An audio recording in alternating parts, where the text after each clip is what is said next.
OK，2010年第49條題目就話喺個 figure 入邊 AD 係個直徑，然後 XBCY 係一條直線。如果 AD 等於20cm，BC 等於12cm，咁就要你揾 AX 加 DY。咁我哋 mark 翻啲資訊喺幅圖上面先啦。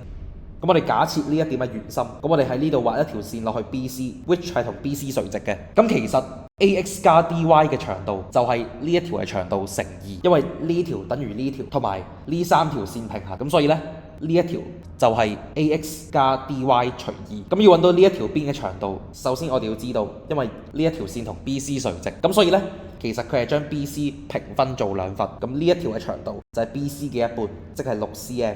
然後啦，因為 OB 係半徑，咁所以呢就係10cm。咁我哋就可以透過 Pythagoras theorem 嚟到去揾翻呢一條邊嘅長度，咁就係8cm。咁所以呢，答案就係8乘2，即係16cm。所以答案就係 B 啦。